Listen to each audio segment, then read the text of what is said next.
Kita tuh selalu merasa bahwa kebutuhan kita untuk hidup, untuk sustain adalah datang dari mereka. Itu sangat sedih banget. Harusnya sustainability kita datang dari value kita yang kita jual.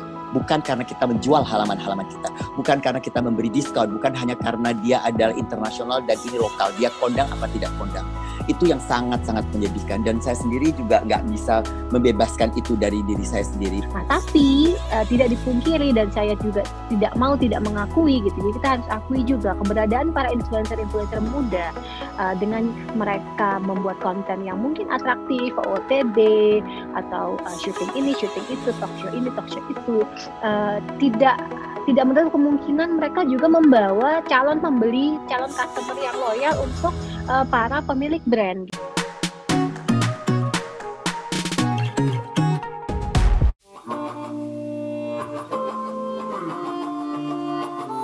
Mbak, sebagai penulis gaya hidup dan editor mode juga, pernah nggak sih dapat pengalaman buruk saat liputan? Atau pernah nggak ditegur balik nih sama orang yang ditulis gitu misalkan, karena wah gue nggak suka sama tulisan atau apa? Pernah nggak sih Mbak ngalamin itu?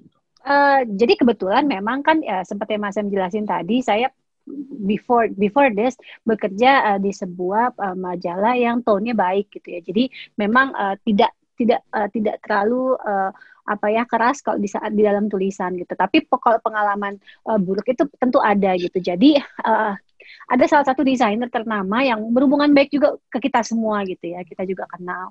One day dia undang gitu karena dia ada misi untuk mengangkat sebuah kain adat daerah tertentu gitu ya di Indonesia Timur. Kita berangkatlah dengan tujuan, kita memang sangat perhatian lah tulisan-tulisannya juga selalu ingin mengangkat dan memajukan wastra Indonesia, terutama Indonesia Timur. Nah, akhirnya kita berangkat, yang diundang itu 5 media besar di Indonesia. Jadi ada digital, ada majalah, waktu itu kita di majalah, ada koran, dan ada TV. Nah, kita semua berangkat. Nah, ternyata pada saat kita sampai di kota tujuan, ternyata kita datanglah ke sebuah yang dia informasikan kepada kita adalah sebuah lokasi pembinaan kain tenun ini karena tenun tersebut sudah punah gitu. Yang namanya wartawan itu kan kita langsung ke ibu-ibu penenun ini kita langsung nyebar aja, langsung interview gitu, karena mereka seperti diatur gitu. Pokoknya ada mesin penenun, ada ibu-ibu penenun, ada kain-kainnya. Nah, pada saat kita mulai melakukan investigasi, dibebasin gitu aja memang kan, ya kenalan Mbak, monggo dilihat-lihat. Oke, kita lihat-lihat. Terus ibu-ibu penenun ini pun bilang gitu, saya baru hari ini disuruh menenun di rumah ini gitu, di tempat yang dia bilang adalah tempat untuk pelestarian. Berarti kan kalau sebuah lembaga pelestarian ya harusnya kan sudah berdiri sekian lama gitu ya. Ini baru tadi pagi dia dijemput ternyata. Terus pada saat saya tanya, ini tenun apa ibu gitu. Terus dia bilang, saya tidak tahu. Gue nyimak bener loh ini. Tenun. Dia bilang, saya juga bingung nih tenun gimana, karena motif yang sang desainer request itu bukan tenun asli kami. Dia bilang, loh kok bisa? Iya, makanya kami bingung, karena kami ini memiliki ilmu harus menghafalkan sekian ratus pola untuk kami bisa menikah. Sedangkan tenun yang sang desainer order adalah tenun motif-motif yang dia campur-campur dari beberapa template, dari beberapa hafalan tenun itu kan dari situ aja kita sudah sebagai wartawan kita sudah there's something wrong gitu. Begitu kita keluar dari lokasi tersebut, kita disambut dengan baliho besar sekali dari 3 politikus dari satu partai tertentu. Nah, di situ kita sebagai wartawan yang diundang, kita merasa loh, ini kan kita nggak ada ya, di undangan nggak ada, benar-benar di undangan hanya untuk pelestarian tenun A, B, C. Tidak ada bahwa kita undang karena ini adalah program CSR dari ibu politikus tertentu atau bapak politik tertentu gitu, politikus tertentu gitu. Akhirnya waktu acara dilanjutkan untuk masuk ke press conference yang ada gubernur dan segala macam, Pemda setempat lah, bersama UMKM dari NTT, dari kota itu, dari beberapa kota di NTT. Nah, terus dari beberapa perwakilan UKM itu akhirnya tunjuk tangan gitu. Bapak, saya mau menyampaikan bahwa saya sedih sekali melihat apa yang Bapak display di sini, dalam arti kain-kain yang rancangan sang desainer tersebut. Bapak sudah memadukan beberapa motif tanpa pakem yang yang jelas gitu. Bapak bahkan memadukan motif untuk kita pakai berperang dengan motif untuk kita menikah. Itu adalah suatu filosofi dari sisi antropologi itu salah, tentu sudah salah dan merusak budaya gitu. Nah itu mereka menyampaikan kekecewaan itu ya. Kita sebagai wartawan kayak wah ini programnya kacau banget gitu kan. Sampai akhirnya saya tanya, waktu itu terpampang juga pembicara antropolog, tapi antropolognya kok nggak datang. Akhirnya di acara dinner, barulah antropolognya itu muncul dan saya samperin akhirnya, Bapak apakah tadi siang kita harusnya ketemu ya Pak? Karena Bapak namanya ada di jumpa pers. Oh saya juga bingung Mbak, saya dihubungi untuk acara ini, tapi ternyata saya diundang yang malam, saya nggak diundang acara tadi siang. Acara tadi siang ada apa? Akhirnya kita yang cerita, ya masa ada mama-mama gini Pak, protes karena gini. Wah kalau saya tahu, saya juga protes karena saya pun sedangkan dia itu tinggal di Belanda lama untuk meneliti kain Indonesia dari perwakilan Indonesia. Akhirnya dia kembali ke Kupang karena dia orang Kupang asli dan dia seorang antropolog dari NTT. Mungkin satu-satunya antropolog di NTT saya kira. Nah itu dia bilang kalau saya tahu ini yang terjadi, saya tidak akan setuju untuk partisipasi dalam acara ini dan nama saya dipakai. Karena saya tahu betul tidak boleh merusak mindset penenun-penenun ini yang harus hafal sekian ratus, tiba-tiba dicomot-comot untuk bikin suatu motif baru, dan motif barunya itu pun tidak konsultasi dengan antropolog. Itu sangat salah gitu. Akhirnya saya pulang dengan segala laporan ke chief editor saya pada saat itu. Akhirnya memang berhubungan baik terhadap beliau, sang desainer yang mengundang, dan mungkin saya merasa sang desainer ini hanya sebatas customer deh sama ibu politik ini, customer dan klien lah ya, klien lama mungkin ya. Jadi dia juga nggak enak mungkin ya mau nolak untuk bantuin CSR-nya dia untuk menuju proses pemilihan kepala daerah atau apa. Nah ini akhirnya saya sama chief editor saya decide, oh ya udah akhirnya kita kasih halaman yang sedikit sekali, cuma 3 baris kalau nggak salah, dari semua rubrik itu yang isinya adalah dia mengangkat kain tersebut, tapi saya tidak bilang itu bagus, saya juga tidak menyebutkan bahwa effort yang dia lakukan di NTT ini adalah effort yang sangat oke gitu. Jadi ya kita hanya melaporkan perjalanannya, apa yang kita lakukan. Tapi ya udah sedikit sekali lah 4 ini, dan mereka juga sempat cerita ke kita si mama-mama penenun ini bahwa diajarkan untuk membuat warna yang lebih bright, yang lebih stand out dengan pewarna kimia yang hasilnya pada saat mereka cuci air cucian celupannya itu membuat tanah di halaman rumah mereka retak. Jadi ya sangat disayangkan lah. Seharusnya kalau memang sang desainer memiliki kreativitas, memiliki ide dan inovasi, dia tetap harus konsultasi dulu ke antropolog, terutama ke daerah-daerah yang seperti ini. Gitu. Oke. Ya, seru banget. DM ya. Ember Kak. WhatsApp ya Kak. Aku mau WhatsApp. Pernah ngalamin kejadian-kejadian buruk itu juga? Maksudnya kayak ya kurang lebih mirip-mirip story-nya mungkin. Buruk. Aku tuh justru yang paling merasa tersinggung sebagai wartawan mode adalah ketika klien itu punya bargaining position lebih tinggi dari kita. Itu buat saya buruk banget sebagai seorang kulit tinta. Bukan karena saya mengagungkan profesi saya, harusnya kita itu sejajar, bukan ada satu yang lebih tinggi atau satu yang lebih rendah, gitu ya. Itu buat saya itu kejadian buruk, karena itu buat saya itu sebuah pelecehan profesi, gitu ya. Kayak misalnya ada satu dia pasang iklan udah memberikan lo 400 juta, lo tidak boleh menjelek-jelekan brand itu meskipun koleksi yang hari ini tuh jelek banget gitu ya. Itu buat saya itu sebuah pelecehan profesi. Dan itu buruk banget menurut saya ya, buat saya itu hal yang sampai hari ini saya belum bisa menaklukkan itu adalah hal-hal demikian. Gitu ya, karena kita tuh selalu merasa bahwa kebutuhan kita untuk hidup, untuk sustain adalah datang dari mereka. Itu sangat sedih banget. Harusnya sustainability kita datang dari value kita yang kita jual. Bukan karena kita menjual halaman-halaman kita. Bukan karena kita memberi diskon. Bukan hanya karena dia adalah internasional dan ini lokal. Dia kondang apa tidak kondang. Itu yang sangat-sangat menyedihkan. Dan saya sendiri juga nggak bisa membebaskan itu dari diri saya sendiri. Makanya saya senang sekali sih dengan adanya PSBB ini. blessing in disguise di belakang segala sesuatu pandemik yang sangat buruk buat kita semua itu, saya sekarang ini punya IG Live, punya itu saya bisa mengungkapkan perasaan-perasaan saya tanpa ada kekangan dari pembayar. Bahkan salah satu IG Live saya bersama salah satu selebritis itu sudah dibeli 2 kali ini dan bernilainya puluhan juta. Itu sama sekali tidak mengurangi mulut saya nggak sekolahan ini sama sekali, Suban. Jadi saya cukup bangga sekali bahwa pada akhirnya saya bisa bukan di bawah, di atas mereka.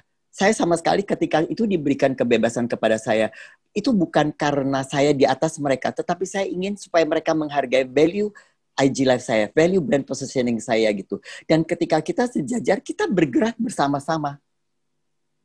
Kita bergerak bersama-sama gitu. Bukan yang klien kita sekarang ini kan mulai nelpon ya. Dan kemudian melayangkan surat protes kenapa kok laporan gini. Waktu sebetulnya kan seseorang itu harus melindungi dirinya itu dengan masukan. Bukan gampang sekali memprotes. Lo harus melakukan assessment kalau ada orang ngomong kayak gini kayak apa gitu. Itu hal yang buat saya menjadi sebagai fashion editor selama bertahun-tahun itu buat saya buruk banget, Kak. Itu lebih buruk dari hanya sekedar sebuah peristiwa, sebab itu sudah meleceh profesi saya gitu. Oke, Mas. Ini jadi nyambung nih untuk ke masalah digital juga. Maksudnya kan kalau sekarang kan kita juga udah otomatis banyak banget platform untuk digital. Aku tahu persis kalau Mbak Dinda dengan Vimela pasti udah megang banget nih. Terus Mas Sam juga kan mungkin udah doing Instagram Live dan segala macam. Menurut Mbak Dinda dan Mas Sam, apakah juga sebagai jurnalis mode atau sebagai penulis mode itu kita juga harus lebih aktif lagi dengan di situ atau gimana nih sebaiknya? Ayo Dinda. Ya, oke. Nah, dunia digital ini kan sangat dinamis ya, Suban gitu. Kita pun sebagai company MTech Digital itu saya bergabung di 2015.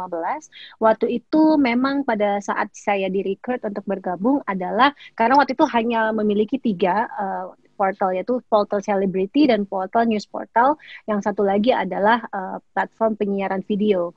Nah, waktu itu saya bergabung karena diminta untuk membuat sebuah kanal fashion, beauty, dan lifestyle yang memang diperuntukkan untuk supaya para pengiklan memiliki korelasi gitu untuk menempatkan brandnya. Tidak semuanya terkemas dan tertumpuk dengan news gitu ya. Nah, akhirnya di 2015 sampai 2014 sudah berjalan dan sudah jadi ada wadah untuk placement consumer goods dan segala macam yang memang lebih relate ke konten lifestyle kan memang. Nah, akhirnya owner kantor kami pun mulai ingin mengembangkan si grup MTech Digital ini menjadi lebih luas. Akhirnya merger lah dengan satu grup lagi namanya Kapan Lagi Network yang memiliki beberapa website lifestyle lainnya. Mostly mereka punyanya banyaknya lifestyle, satu yaitu news. Nah, akhirnya kita bergabung lah di 2018 akhir dan ada salah satu website yang kebetulan saya tangani saat ini membutuhkan revamp. Kenapa? Karena memang perlu shifting. Dulu memang Vimela.com itu niche ya, hanya fashion dan only fashion and beauty dan kelas fashionnya juga segmented. Nah, akhirnya mengikuti selera pasar dan mengikuti survei dan segala macam, akhirnya sekarang menjadi lebih luas. Nah, sekarang tugas kami lah untuk revamp dan masih ongoing ya, masih proses untuk melihat sudah tepat atau belum. Karena formulasi itu perlu kita trial and error beberapa tahun lamanya gitu. Jadi sejak 2018 akhir sampai saat ini kita udah mulai nih menemukan format pembaca kita siapa, artikel harus bagaimana gitu, apa yang dia sukai gitu dan match dengan kebutuhan klien kita gitu. Karena memang ujung-ujungnya kan tetap harus memiliki produk yang menghasilkan dan sellable. Nah, jadi itu yang diminta oleh pemilik perusahaan dan kita pun mencoba untuk melihat apa aja possibility yang bisa kita lakukan. Nah, kalau untuk beragam platform tentu tidak bisa bergantung dengan web dan mobile kita saja.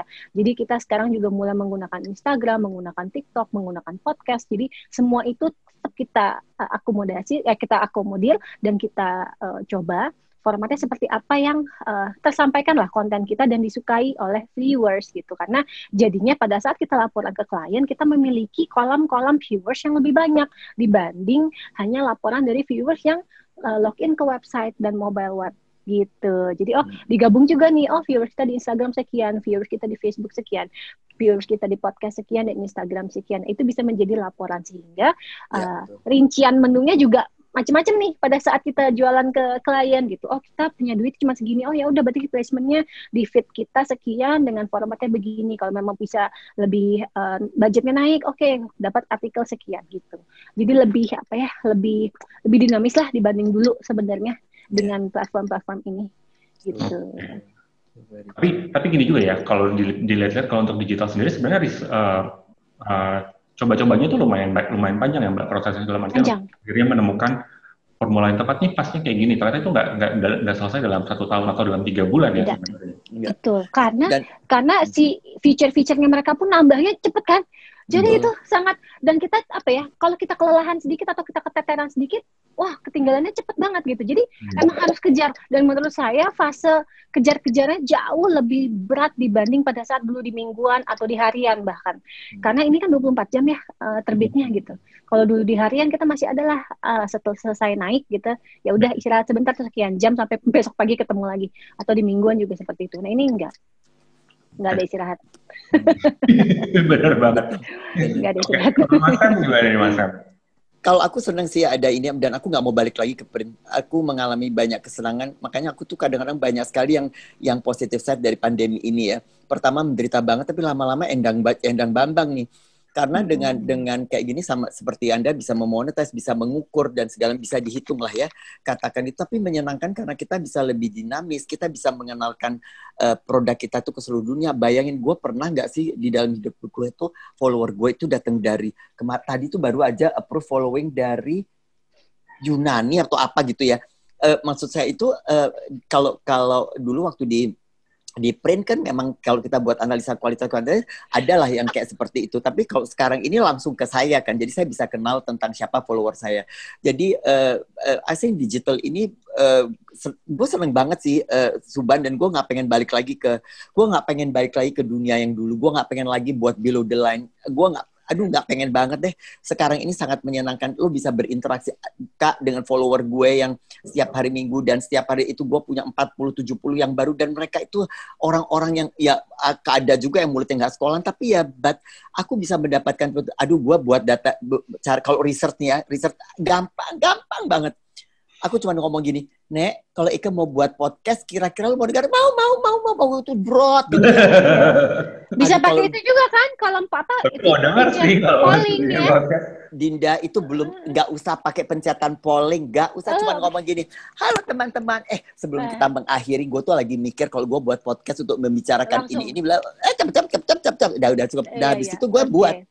Jadi gitu. Jadi artinya bahwa ini sangat-sangat menyenangkan sih buat gue. Apalagi kan gue ini udah tua yang harusnya tidak terupdate, dan gue memang terengah-engah untuk, makanya aku seringkali masih nelpon Caca, masih telepon bekas anak-anak buah gue yang sangat mengupdate dirinya dengan pencet ini bisa kembali, ini bisa segala macam gitu, TikTok dan segala macam.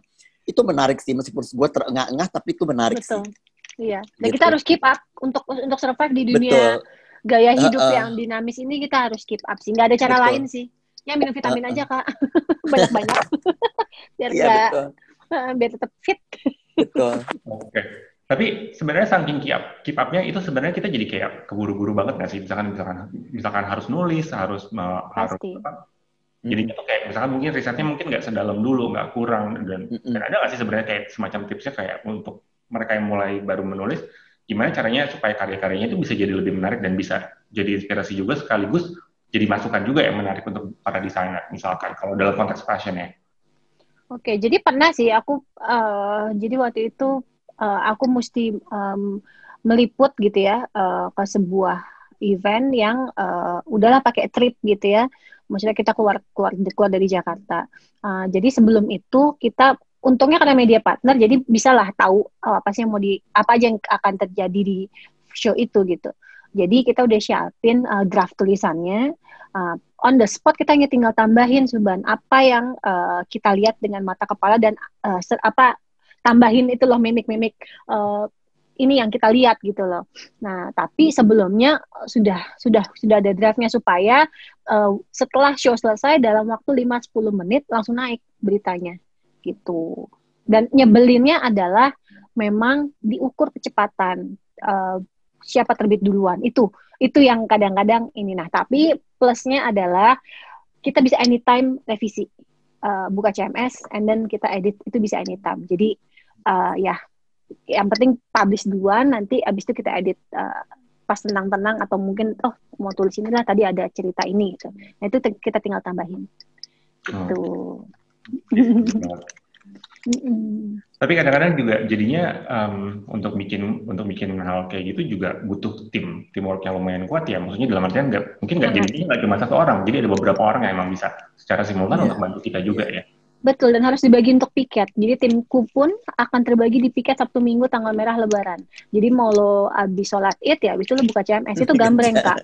Itu gambreng gue. Itu tiap tahun satu tim kita itu yang pegang satu kanal lifestyle itu gambreng. Jadi misalnya tahun lalu dia udah piket di saat Idul Fitri gitu. Oh ya udah, berarti yang lain gantian gitu. Tapi menyenangkan karena kan itu sambil boker juga bisa dibenerin gitu. Bisa. Itu menyenangkan banget. Standby-nya aja. Pokoknya doanya kita kalau anak-anak digital itu Mas Em, pada saat hari libur piket itu semoga nggak ada fashion designer yang sakit atau meninggal Kak. Itu langsung runyam dunia persilatan dunia. Iya, jadi langsung running kan, langsung running itu juga langsung kayak gue nya juga yang misalnya gue nggak ikut piket tapi kan gue kayak oke, tulis yang ini abis itu nanti dia begini. Naikin lagi tulisan dia waktu dia fashion show di New York katanya gitu. Iya itu doanya itu aja. Karena kalau misalnya kita hari-hari biasa gini lagi full tim ya enak ya udah lo garap kisah keluarganya, lo garap kiprahnya dia di Fashion Week New York, lo garap di Fashion Week Milan gitu. Jadi enak gitu kalau lagi full tim. Kalau lagi hari libur Kak udah sepiket juga cuma berapa orang kan. Iya. Full tim. Suban, tapi kalau buat tadi menjawab pertanyaan Anda, tips bagaimana untuk yang pemula, untuk dia lebih baik saya berpikirnya gini, nggak usah terlalu dalam. Generasi sekarang they don't care about saya nggak tahu ya, saya tidak punya data dan general tidak dapat dari AC Nielsen data bahwa dia lebih kuat. Tapi aku melihat bahwa mereka itu nggak suka terlalu dalam. Jadi mereka itu senang yang superficial, yang udah tahu pink is back and black is out, dah gitu aja. Jadi dan pendek ya. Dan pendek, dan kita harus membiasakan untuk menulis pendek karena mereka bangsa ini memang nggak suka membaca, sukanya lihat gambar. Jadi mungkin kamu lebih baik di video dan di foto bermain. Ya, terus kemudian karena cepat sekali jalannya dan jadi memang lo harus update begitu banyak sehingga artinya bahwa Anda harus membaca banyak, melihat banyak, mendengar banyak. Yang berikutnya adalah harus mempunyai point of view sendiri. Seperti tadi awalnya brand positioning dan target audience. Dua hal itu sangat penting. Jadi kalau meskipun kita cepat sekali dan sekarang ini sameness di mana-mana dan diagung-agungkan, semua sama dan segala macam, brand positioning sebuah majalah yaitu unique selling proposition lo harus tahu itu tidak akan bisa diambil oleh siapapun. Jadi cara lo menulis, cara itu akan tetap bisa dipertahankan for life gitu ya, itu akan timeless despite bahwa ini sekarang sameness dan segala macam. Tetapi target audience lo harus berubah sekarang dari yang tua menjadi yang muda, yang dulu membaca print sekarang yang digital, yang dulu mendalam sekarang nggak jadi fashion editor sekarang ini. Buat saya yang disebut dengan fashion editor idealis adalah fashion editor yang sangat pandai menulis pendek, tidak terlalu dalam tapi memikat, gitu. Saya nggak mau menjadi tua dengan berkeluh kesah dan komplain terhadap anak-anak muda sekarang, generasi sekarang kayak gini kayak dulu ya, gue tuh hidup susah, bla. Terus anak mudanya bilang gini, ya maaf aja ya, salah lo lahir tahun 63. Gitu. Aku bilang jingan ya orang kayak gini. Tapi memang benar Kak gitu. Terus yang disebut dengan etika, sopan santun, apa itu sopan hari ini? Apa itu sopan hari ini? Kayak gitu, kayak misalnya si orang PR itu, Hai Samuel gitu. Kalau zaman dulu ya kan? Jadi maksud saya itu adalah sekarang ini idealismemu tetap harus dipertahankan, tetapi harus di breakdown dengan diterjemahkan dengan idealisme itu menulis dengan cepat. Anda harus bisa pandai menulis dalam tapi yang ringan dan lucu. Dah itu aja. Jadi catchy ya. Nggak lagi kamu berteori pada zaman dulu turtleneck diciptakan oleh tahun 1825 untuk membunuh orang-orang. Kemudian kardigan itu lucu. Bo baru terakhir nanti bilang Spring Summer Dior mengeluarkan kardigan hitam Bo dari 500 ribu. Amat ya, tetap mereka juga bodoh gitu kan ya. Bodoh. Iya. Saya tidak mengatakan meleceh generasi sekarang ini nggak peduli, tapi memang pada akhirnya mereka itu memang generasi yang mau cepat. Ya gimana? Mereka juga tidak bisa disalahkan lahir dari semua yang cepat. Sekarang coba lo sambil duduk-duduk, sambil boker, sambil ngupil, datang bukan Mbak Mi Gajah Mada lo. Lo perlu. Lo memang nggak perlu. Terus lo bilang gini, dulu ya mama dan papa itu susah lo mau bagi aja, harus buat mobil, cari ini, belum macet dan segala macam. Ya udah tuh syukurin lo aja, ya apa namanya, derita lo aja Nek, gitu. DL ya Pak. Kalau ya, anak milenials, anak milenials lebih easy. Resign aja bisa pakai WhatsApp lo Mas. Jangan sedih, lo udah ngerasain belum? Gue udah pernah loh, dapat surat resign dari WhatsApp loh. Memang juara. Iya, gue kasih tahu, gue pernah ngerekrut pegawai gini loh. Lu percaya nggak rekrut pegawai? Datang ya udah Mas silakan. Selamat pagi gini. Terus dia bilang, kamu kenapa kerja di majalah aku? Kan ada majalah Dewi yang terkenal, Basar yang terkenal, dan itu sudah berpuluh tahun dan kerja bilang, aduh aku suka banget majalahnya Mas Sam gitu. Terus gue tanya nih, kok lu bisa suka dari mana? Emang lu sudah berlangganan lama? Enggak sih Mas, baru sejam yang lalu sambil nunggu ini saya baca-baca.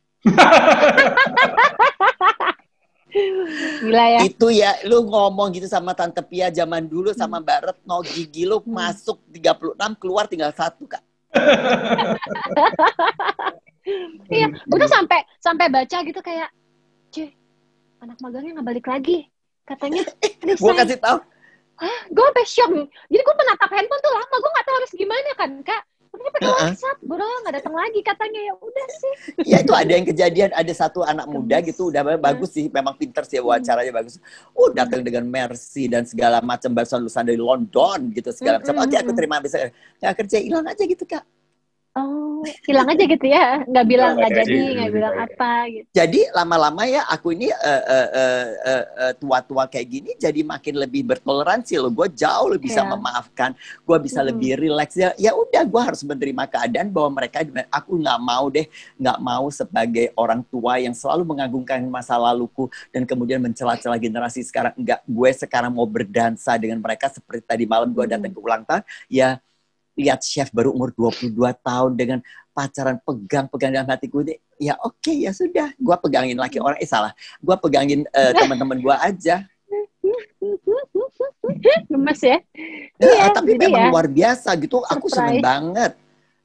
Pokoknya Suban, gue gak mau balik lagi ke masa lalu gue. Aduh, lupakan. Mendingan gitu Mas, jadi kita adapting to the new life ya. Jadi lupakanlah masa lalu gitu. Iya, meskipun gue masih deg-degan ya kalau ke Gojek dan GoFood sewa order makanan, apalagi kalau udah gini.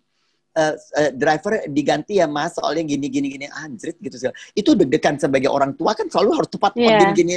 Apalagi kalau lu GoFood kan misalnya beli bakmi gitu, terus misalnya namanya si Hasan gitu, udah jalan lu lah lihat top peta ini tiba-tiba ini kok nggak ngadep gitu, terus tiba-tiba ada notification bahwa udah diganti gitu. Itu jengkel tante ini ya karena masih tuanya.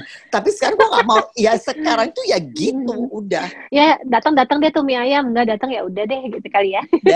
That's it. Oke, aku lanjutin mungkin pertanyaan ini diskusi terakhir gitu kan. Jangan terakhir dong Suban. Kita lanjutin lagi nanti di waktu yang lain. Tapi ini pertanyaan terakhir sepertinya. Di era digital ini kan sebenarnya tugas menulis juga bisa dibilang kita kalah pamor juga dengan influencer, dengan orang yang punya banyak pengikut di media sosial gitu kan. Menurut Adinda, apakah desainer masih mau baca nggak sih sebenarnya tulisan kita? Dan masih berguna nggak sih ini kita nulis, atau justru sebaliknya yang lebih penting itu adalah seberapa besar sih followers lo di media sosial gitu? Oke, kalau menurut aku ya secara hari per hari kan masih kita menerima undangan dari desainer, kita menerima press release dari mereka, menemui tawaran press rec dari para brand gitu. Jadi kalau menurut aku mungkin dari sisi mereka ini tebak-tebakan ya, dari sisi mereka sebenarnya masih membutuhkan 2 kolam ini gitu. Jadi untuk mereka report ke principal atau untuk kredibilitas mereka diakui, itu mereka masih membutuhkan media yang kredibel, yaitu media-media yang memang memiliki badan hukum yang jelas gitu.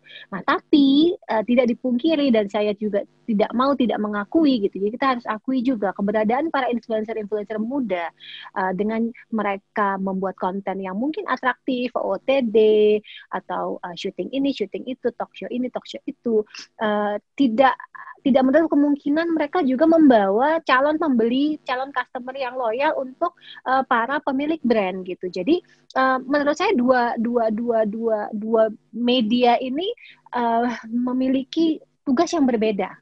Kalau para pemilik brand ini tahu fungsinya itu memang beda gitu, tidak bisa disamakan. Kalau memang mereka mau diulas produknya secara dengan kaidah-kaidah jurnalistik yang tepat, ya mereka harus undang kita. Tapi kalau memang mereka mau meningkatkan followers atau mau memperkenalkan produk mereka dalam waktu instan ke audiens yang followersnya lebih banyak, secara banyak dalam waktu singkat misalnya, ya monggo undang ke influencer ini gitu. Jadi memang, tapi belum tentu ya yang follow balik atau yang beli itu paham atau memahami value brand mereka. Itu belum tentu gitu. Jadi mereka juga harus memilih influencer yang tepat tentunya gitu. Jadi memang dua fungsinya berbeda. Tetapi kalau saya sebagai pemilik brand di posisi mereka, saya akan grab dua-duanya. Gitu. Karena ya itu sebenarnya sebagai tools untuk meningkatkan awareness brand milik kita di dua kolam yang berbeda gitu. Tapi tidak bisa maksudnya ya udah saya nggak mau memperkenalkan ke media, saya nggak mau memperkenalkan ke influencer. Tidak sebagai brand, kalau saya akan grab dua-duanya gitu. Okay. Kalau Mas Sam sendiri gimana? Kalau aku terus terang agak ekstrim nih, aku udah nggak mau lagi ke print. Dan kalau aku jadi product owner, gue nggak mau lagi pakai media cetak. Karena betul kata Dinda, hitungannya nggak bisa dihitung, Kak. Meskipun ada beberapa brand waktu itu saya masih setahun yang 2 tahun yang lalu pas setahun yang lalu masih bilang gini, ada produk kecantikan dari Korea yang masih menganggap bahwa media adalah segalanya. Beberapa produk dari Prancis itu ada juga yang datang ke kita masih pasang iklan karena prinsipal masih menggunakan. Tapi itu 2 orang dari 1.000 orang yang mengatakan itu gitu ya. Cuman hanya beberapa yang masih mengagungkan media. Jadi kalau saya lebih menyarankan untuk udah konsentrasi di digital gitu. Karena apa? Memang pada akhirnya itu is the future of our generation, the future of our world gitu ya. Jadi kita saya nggak tahu, banyak orang mengatakan ini juga tebak-tebak buah manggis gitu ya. Saya sendiri kan nggak dapat data dari yang akurat dari Boston brand, Consulting Group dan segala macam, nggak ada. Jadi ini memang pemikiran saya aja. Karena the next generation itu buat saya, ada orang mengatakan bahwa pada suatu hari mereka akan balik lagi ke print karena generasi C itu sifatnya adalah lebih gini. Tetapi kalau pertanyaan itu, saya kan bukan orang visioner ya. Saya adalah orang yang masa kini. Jadi yang berpikirnya cuma hari ini aja gitu. Jadi itu tidak akan pernah kembali lagi menurut saya. Jadi artinya gini, misalnya salah satu contoh adalah kalau Anda lihat di klub malam atau lounge sekarang nyanyinya tuh Reza Artamevia, Kahitna dan segala. Dan itu yang menginisiasi adalah anak-anak zaman sekarang. Dia bisa tahu lagu-lagu lama sehingga kita merasa tersenangi bahwa mereka kembali ke Reza Artamevia, iya, tapi dia tidak beli CD loh. Dia tidak beli kaset aja. Gitu maksud gue. Jadi artinya dia boleh ke itu, tapi oleh karena itu menurut saya adalah kalau Anda mau bersaing dengan semua orang adalah Anda itu digital, dan enaknya digital itu adalah Anda bisa dikenal oleh seluruh dunia karena the world is only a click away. Sementara kalau kamu nyetak sebagai media, lu mau nyetak berapa itu sampai seperti dikenal di dunia, seluruh dunia. Kecuali Anda sebesar Condé Nast gitu ya. Saya juga nggak, kalaupun saya sebesar Condé Nast, saya jadi bosnya Condé Nast, saya nggak akan lagi ngeprint karena pencapaian awareness-nya juga nggak banyak. Sehingga dengan hitungan-hitungan itu kita bisa pergi ke klien karena yang nonton juga lebih banyak. Ya, tentu dengan catatan bahwa kontenmu juga harus betul-betul luar biasa ya, despite bahwa itu digital. Dan berikutnya adalah kita kan seringkali merasa bahwa influencer adalah blogger, fashion blogger mengancam kita, dan kita jengkel banget sama fashion blogger dan segala macam.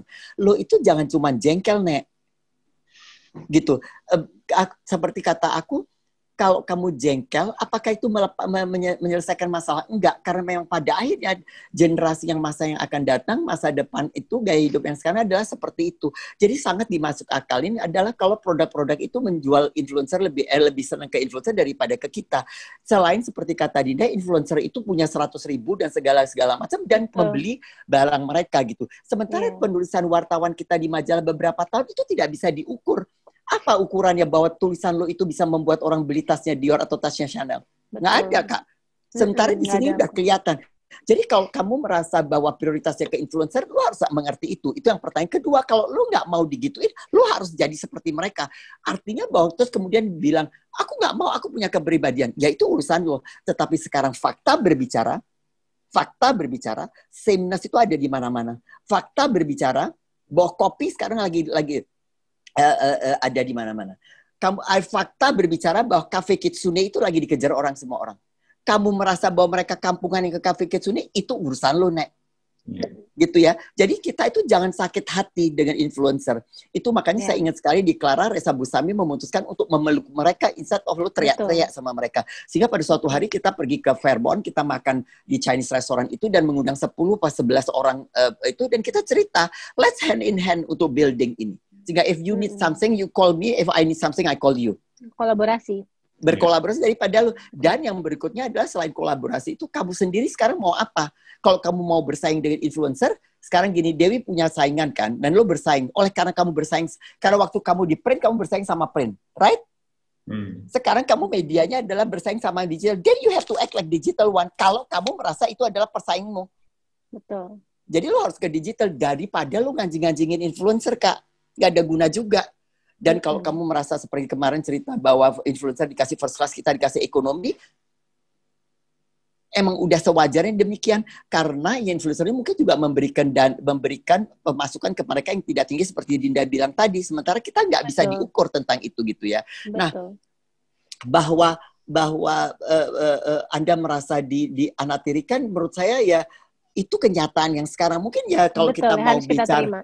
Harusnya mungkin juga di masa lalu ketika digital belum ada, influencer belum ada, istilah itu juga belum ada, kamu kan udah menikmati kejayaan lu sebagai ratu de kecantikan dunia kan bertahun-tahun. Jadi sekarang kalau ratu dan lu kalah di dalam dan sekarang kalau lu kalah di sebuah kontes kecantikan dan sekarang yang menang adalah Suban dan itu anak milenial, ya sudah lah ya, Nek. Itu memang masanya. Nah, kalau kamu masih mau berkompetisi dengan Suban, then you have to change your mind, make up and wake up your mind. Gitu. Daripada lu ngomel setiap saat lu benci sama influencer. Ya enggak sih, Kak? Betul. Karena semakin kita ngomel juga semakin si brand itu kayak lu ribet gitu kan. Jadi ya, gitu betul, kan. Betul. Makanya ya terutama yang udah tua kayak saya itu udah lupakan masa lalu lo, sekarang udah enggak ada lagi itu. Jadi kayak misalnya ya Suban, saya harus mengakui ya di kalangan orang-orang tua seperti kamu, orang yang membaca dan itu Samuel Mulia gitu. Satu hari ya, Suban, saya datang ke tempat anak milenial, they don't even know me. Kak, gue kasih tahu ya, gue tersinggung banget loh, nggak ada orang yang kenal gue.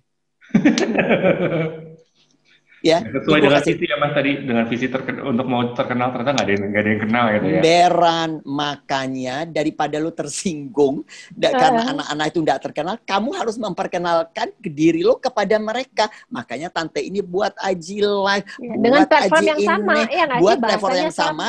Dengan bahasa yang sama mereka gitu loh. Ada Bambang, ada Ferguso, ada Mbak gitu.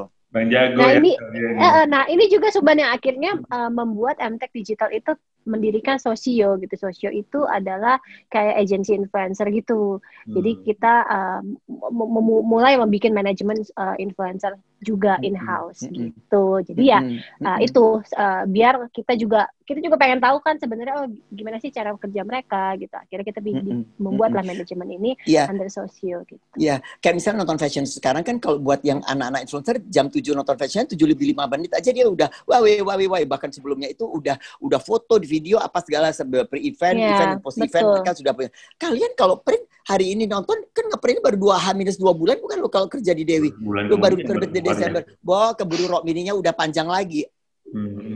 Gitu ya. Kalau despite bahwa lo punya website, lo punya itu, lo tidak memutuskan itu sebagai backbone lo. sebagai yang besar sehingga lo tidak mengutamakan itu, bisa jadi. Itu contoh saja gitu. Tapi kan dengan Jakarta Fashion Week, Anda punya platform sendiri yang setiap pagi, setiap hari gue bisa update gitu. Oh sekarang fashion show ini. Nah harusnya memang demikian. Karena influencer itu melakukan tindakan itu, bahwa dari sekarang punya manajer dan videografer. Aku nih lagi sewa videografer buat gue loh, Suban, gue kasih tau lo. Nanti buat editor juga dong Pak. Editor sekalian Mas. Aduh gue ini editor iya, pelacur iya, segala macam Kak. Jual diri iya, jualan tulisan iya. Sorry mohon maaf Kak, ntar dikat ya. Tapi maksud saya gitu, maksud saya gini. Lo pokoknya lu nggak bisa lagi, oh I don't need influencer, I don't need ini karena segala macam. Nggak bisa, Nek. Nggak bisa, Nek. Dalam artian gini ya, kita tuh udah nggak bisa lagi kayak mengeksklusifkan diri kalau ya gue cuma segmented bla bla bla bla gitu. Iya betul. Ini udah nggak kayak gitu ya. Iya. Bukan itu kebutuhannya. Kak, segmentasi pasar tuh sekarang udah kacau banget. Sekarang gini aja. Misalnya gini ya, salah satu contoh pertanyaan berikutnya, pertanyaanmu bagus banget. Apakah desainer itu masih mempercayai kita dan segala? Kalau gue mungkin udah maksud saya nggak tahu. Saya ini juga tebak-tebak buah manggis gitu ya. Kalau saya jadi desainer, saya lebih mempercayai influencer karena dia memberikan income ke saya dan kemudian memang langsung immediate, dan terutama buat influencer terutama yang perempuan yang kebetulan juga fisiknya cantik dan bagus, mereka bisa dipakein. Terus habis itu kan sekarang ini ada influencer yang dari pria-pria flamboyan gitu ya, yang bisa mau berkeinginan untuk jadi perempuan, tapi sekarang kan dia bilang nggak mau dihakimi sebagai waria, tetapi genderless karena ini bayangin sekarang aja lo nggak bisa menghakimi orang dengan sembarangan dengan homo, banci dan segala itu hak mereka untuk pakai rok gitu ya, misalnya gitu. Ya udah, jadi artinya bahwa mereka itu dengan gampang menggunakan si influencer ini untuk memakaikan produk-produk mereka gitu. Sementara sama Allah bisa lewat sales gue enggak itu, tapi harganya adalah 14 juta kalau untuk 1 jam, menit pertama gubrak-gubrak ditinggal dah lo. Jadi artinya bahwa kalau mereka sekarang merasa bahwa media itu ditinggalkan, seperti dianatirikan, ya maaf aja, memang udah itu kenyataannya sih. Nah kalau kamu yang merasa, harus kita mulai siasati ya gitu. Ya siasati, kalau kamu mau sakit hati terus ya kamu terus aja kayak gitu. Betul. Tapi kalau kamu nggak mau sakit hati, mau memberhentikan luka lo, ya udah. Bangkit gitu. Bangkit dan make up your mind and wake up. Betul. Gitu. Jadi sekarang pun klien-klien juga, misalnya kita bikin talk show gitu ya, udah mereka juga kadang-kadang maunya ada satu dari perwakilan kita, ada satu influencer dan satu narasumber ahli gitu ya, misalnya dokter kecantikan atau apa gitu. Jadi mereka pun melihat, oh ya udah platformnya masih platform media, tetapi narasumbernya bisa didampingi oleh influencer. Supaya apa? Supaya viewersnya juga mendapatkan kolam yang berbeda itu tadi, ya, dan instan besar ya. juga ya. Dan instan. Dan kalau di Instagram itu kan like lu sudah bisa dihitung ya, dan follower lu bisa lu lihat gitu. 17 juta, 1.700, 10.000, 15.000. Engagementnya ada. Lah kalau print lu dari mana tahu kalau itu dibeli? Ya kalau bener. Iya, betul. Ya, makanya memang swifting ke digital itu udah wajib ya. Kayak zaman dulu sebagai artis sudah nggak bisa lo ngerekam suara lo di kaset. Mau harus berubah ke CD, dari CD harus berubah ke Spotify gitu. Jadi ya udah, jadi lo udah harus ikutin. Kalau enggak ya lupakan, orang akan lupa sama kita gitu. Iya betul. Beneran pilihannya adalah berenang atau tenggelam ya, udah pasti. Betul. Berenang atau ya aku selalu bilang ini, kalau kamu lihat matahari, kamu mau mengeluh karena teriknya atau kamu bersyukur karena kamu lihat terang dan dapat vitamin D. Itu that's it. Lo harus milih gitu daripada lo berkeluh kesah, ya nggak sih Kak? Oke Mas Sam dan Mbak Dinda, terima kasih banyak untuk penjelasannya dan terima kasih banget udah mau bergabung dengan kita dalam sesi yang bisa saya katakan cukup langka ini. Terima kasih Mas Sam dan Mbak Dinda untuk berbagi ilmunya. Semoga kita bisa ketemu lagi dan kita bisa ngobrolin hal-hal lain lagi ya nanti. Terima kasih. Sama-sama. Sukses buat JFW. Sukses JFW. Kita ketemu soon ya.